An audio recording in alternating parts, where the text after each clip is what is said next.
तो जब जब किसी देश में जनता परेशान होती है, शासकों की कोशिश होती है कि किसी मामले में उलझा दो। और जब भी युद्ध का मौसम बने, हो सकता है कि किसी देश में इलेक्शन होने वाले।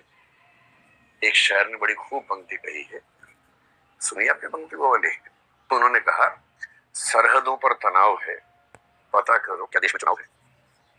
क्योंकि लोगों को इमोशनल बना देंगे, चुनाव होगा, उसका फायदा मिल जाएगा। इस समय पाकिस्तान की सरकार क्राइसिस में है, तो पाकिस्तान की सरकार को चुनाव हो या ना हो, जनता का ध्यान भटकाने की जरूरत है, इसलिए वैसा कर सकते हैं। फिर कुछ दिन पहले वहां पर एक घटना हुई बलूचिस्तान को लेकर। पाकिस्तान पेट से है,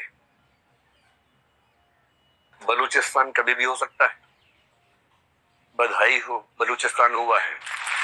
ये खबर ये बात ताली बजाने की नहीं है, रियल सिचुएशन ऐसी वहां पर इस समय चल रही है। 2-3 बच्चे होने की उम्मीद है। इधर इधर इधर सिंध ओवरड्यू है, कभी भी खबर आ सकती है। तो लेकिन ये खबर जल्दी आने वाली है। ये प्रीमेच्योर बेबी है, थोड़ा जल्दी 7-7.5 महीने में लगता है कि ऐसा होता है। कभी कभी प्रकृति के अपने उसूल होते हैं। अब उनको लग रहा है कि सोचो किसी देश के अंदर ट्रेन हाईजैक हो गई। भाई फ्लाइट फिर भी समझ में आता है कि फ्लाइट में 2 लोग चढ़े लेके चले गए, ट्रेन तो जमीन पे है, इतनी लंबी ट्रेन हाईजैक हो गई। कितने लोगों को मार दिया, सेना कितने लोगों को मार दिया। पूरी दुनिया भर में थू थू हो रही है कि आपसे अपने देश में ट्रेन नहीं संभल रही है। आपके देश का एक बहुत बड़ा प्रांत इतना नाराज है कि आपके देश की ट्रेन पे कब्जा कर लेता है। उनको बलूचिस्तान के मामले को दबाना है, शांत करना है। और शांत करने का तरीका क्या, कुछ और भड़का दो मामला, उससे लोगों का दिमाग वहां से हट जाता है। तो एक तो गरीबी, ऊपर से बलूचिस्तान, और तीसरा एक शख्स वहां बहुत परेशान है, उसका नाम है असीम मुनीर। वो वहां के सेनाध्यक्ष, चीफ ऑफ आर्मी स्टाफ है। अगर उनकी बैकग्राउंड थोड़ी सी आपको पता हो, भारत से गए थे जब, मतलब भारत और पाकिस्तान बटे थे, उस समय भारत से उनका परिवार गया था पंजाब से। पंजाब के मुसलमान जो होते हैं, पंजाबी मुसलमान, उस बैकग्राउंड से हैं। इमरान खान के दौर में उनके नजदीकी थे, आईएसआई के चीफ बनाए गए थे। आईएसआई का बेसिक काम है भारत को परेशान करना, उसके चीफ थे। फिर इन्होंने कुछ ऐसी बड़ी मिस्टेक कर दी कि उसके बाद इनको पनिशमेंट पोस्टिंग देके बहुत खराब पोस्टिंग में भेज दिया गया। अब जैसे इमरान खान की सत्ता पलटी, नवाज शरीफ के भाई है, तो नवाज शरीफ के निर्देश पे कहते हैं कि उनको पाकिस्तान का सेनाध्यक्ष रिटायरमेंट से 2 दिन पहले बनाया गया, एक्सटेंशन देके। और इसलिए बनाया गया कि इमरान खान के दुश्मन नंबर 1 है इस समय। इमरान खान और उनके समर्थक इस समय पाकिस्तान की नाक में दम किए हुए लगातार, बात बात पे राजधानी घेर लेते हैं और ऐसा लगता है कि राजधानी कब्जे में है इमरान खान के लोगों के। तो इमरान खान फैक्टर को दबाने के लिए सेना का प्रमुख ये व्यक्ति बना है।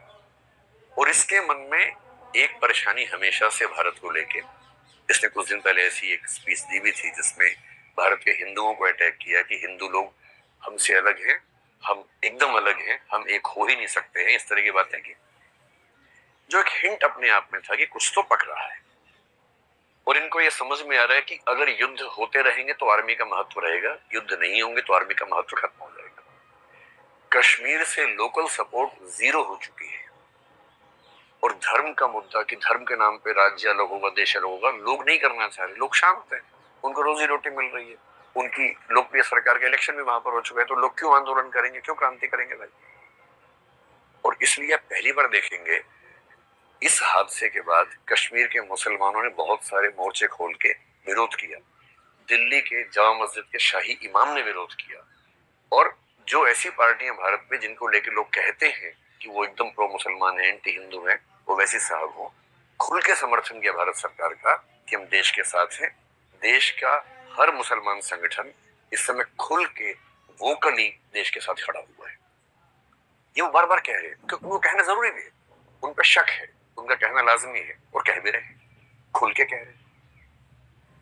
इतना होने के बाद भी यदि हम आपस में नफरतें बढ़ा लेंगे तो इसका मतलब हमसे बड़ा कोई मूर्ख नहीं। उनकी साजिश ये है कि ऐसी कुछ घटनाएं कर दो कि कश्मीर के अंदर फिर से हिंदू मुसलमान इतना हो जाए कि कश्मीर की जो डेवलपमेंट थी, जो कश्मीर के लोग हिंदुस्तान का हिस्सा मन से बन रहे थे वो ना बन पाए। फिर पटरी से उतर जाए सारा प्रोसेस, जो इतनी मुश्किल से पटरी पे आया है सारा उतर जाए पटरी से। हमारे देश की देखिए सबसे खूबसूरत बात क्या है, कहते हैं कि भारत में भी इस समय सांप्रदायिकता ज्यादा है। मैं खुद इस बात से सहमत हूं कि हाँ, इस समय माहौल में पहले की तुलना में थोड़ा सा दबाव ज्यादा रहता है। पर एक बात पे जो गर्व करना चाहिए वो ये है, आप इमेजिन कीजिए कि पाकिस्तान या बांग्लादेश में वहां के माइनॉरिटीज ने वहां की मेजोरिटी के 25 लोगों को मारा होता तो पूरे देश में क्या हाल होता। हमारे देश की सबसे बड़ी उपलब्धि ये है, 3 से 4 दिन इस घटना को हो गए, पूरे देश में एक जगह भी दंगा नहीं हुआ है।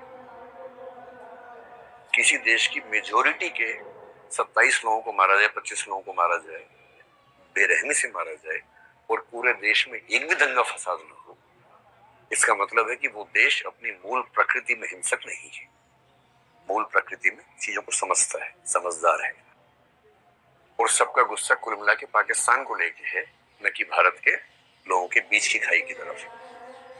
अब ऐसे मामले में सॉल्यूशन क्या है? अगर कोई आपसे पूछे कि ऐसी स्थिति में अगर आप होते समाधान करने वाले, सॉल्यूशन करने वाले, तो आप क्या करते? अगर हमने कश्मीर का बायकॉट कर दिया, टूरिज्म खत्म कर दिया, तो जीत हमारी हुई या उनकी हुई? तो उनकी जीत हो गई। इससे सही समाधान क्या? कश्मीर में जहां जहां टूरिज्म होता है वहां वहां सिक्योरिटी इतनी कायदे से बढ़ाई जाए और टूरिज्म 2.5 करोड़ की जगह बढ़ के 3-4 करोड़ हो जाए, ताकि कश्मीर के जो थोड़े बहुत बच्चे अभी भी दुविधा में हैं, उनकी दुविधा भी स्थायी रूप से खत्म हो। इसलिए कश्मीर का टूरिज्म खत्म करने का मतलब है कि आप उनके शिकार हो गए, आप उनके झांसे में आ गए, आपने वो काम कर दिया जो वो चाह रहे थे। ये नहीं करना है। वो दूसरा क्या चाह रहे हैं कि भारत के मुसलमानों को इनसिक्योरिटी हो जाए, उनको लगे हिंदू ऐसे हैं, हिंदुओं को इनसिक्योरिटी मुसलमानों से हो जाए। जिस मामले में हमारे देश ने एकदम ठीक स्टेप लिया, पिछले 3-4 दिन में एक भी ऐसी घटना नहीं हुई जो चिंता वाली हो, क्योंकि भारत के हिंदू इस वक्त समझ रहे हैं कि दुश्मनी अपने परिवार के लोगों से नहीं है, दुश्मनी बाहर के लोगों से। और सरकार की भूमिका क्या होती है? ज्वाइंट फैमिली के मुखिया वाली, संयुक्त परिवार।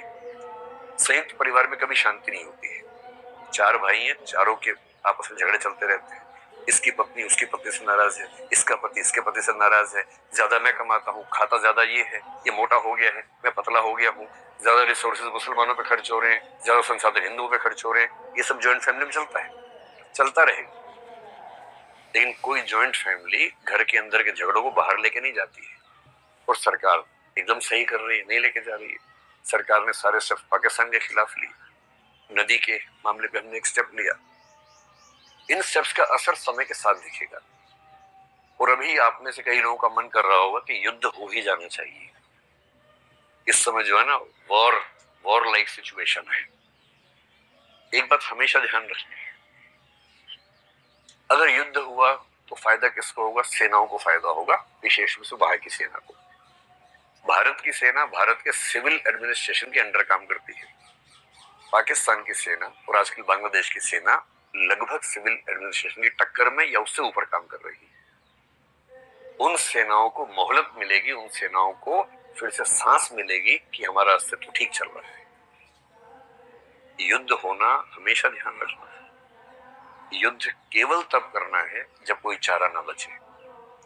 एथिक्स के पेपर में एक टॉपिक है इंटरनेशनल एथिक्स, उसमें युद्ध एक सब टॉपिक है कि युद्ध अपने आप में कितना नैतिक है, कितना अनैतिक है।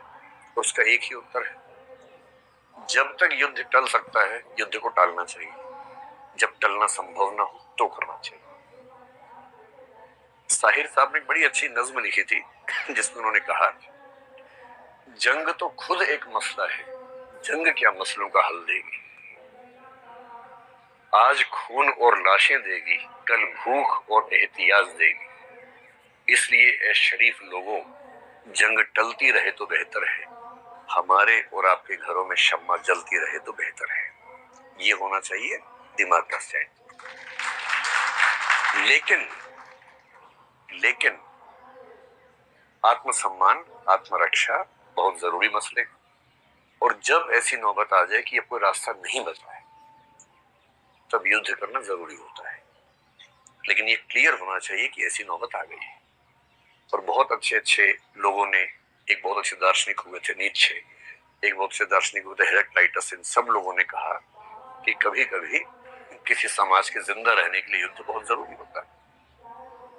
दिनकर एक कवि हुए कुरुक्षेत्र में, उन्होंने एक बात लिखी, पांडवों और कौरवों के बीच में युद्ध की बात चल रही है और बहुत परेशान है युधिष्ठिर कि युद्ध हमने लड़ा, अच्छा किया कि बुरा किया। युद्ध खत्म हो गया महाभारत में, शांति पर्व महाभारत का अंतिम हिस्सा है। युधिष्ठिर गिल्ट फीलिंग से भरे हैं कि हमने 5 भाइयों के हक के लिए 100 कौरवों की लाशें बिछा दी, लाखों लोग मार दिए, कितना बुरा काम हमने किया। और वो भीष्म पितामह के पास गए हैं कि मैं इस गिल्ट फीलिंग से मरा जा रहा हूं, आप इस पे क्या कहते हैं। भीष्म पितामह ने बहुत लंबी डिस्कशन की, जिसमें एक पॉइंट सेंटर में है कि युद्ध तब तक नहीं करना है जब तक जरूरी ना हो, जरूरी हो जाए तो करना है, और करना है तो युद्ध की नैतिक जिम्मेदारी उसकी नहीं है जिसने आत्मरक्षा में किया है, युद्ध की नैतिक जिम्मेदारी उस पे है जिसने युद्ध पैदा करने की कंडीशंस क्रिएट की है। और तब वो एक पंक्ति कहते हैं, रुग्ण होना चाहता कोई नहीं, रुग्ण मतलब बीमार, रुग्ण होना चाहता कोई नहीं, रोग लेकिन आ गया जब पास हो, तिक्त औषधि के सिवा उपचार क्या, शमित होगा वह नहीं मिष्टान से। अगर रोग पास आ ही गया है तो मिठाई से थोड़ा ना समाधान होगा, कड़वी दवाई खानी पड़ेगी तो खाएंगे, ऐसा क्या है। इसलिए एक सिविल सर्वेंट का पर्सपेक्टिव क्या है, सबसे पहले समझना है कि इन सिचुएशंस के मूल में क्या है, उनके इरादे क्या है, हमें उनके इरादे पूरे नहीं करने हैं, उनके इरादों को समझकर शांति से, धैर्य से, समझदारी से निर्णय करना है, उकसावे में नहीं आना है, पाकिस्तान की जनता के खिलाफ नहीं सोचना है, जो गलत कर रहे हैं, जो वहां के आतंकवादी हैंडल्स हैं या सेना के लोग हैं, उनके बारे में सोचना है।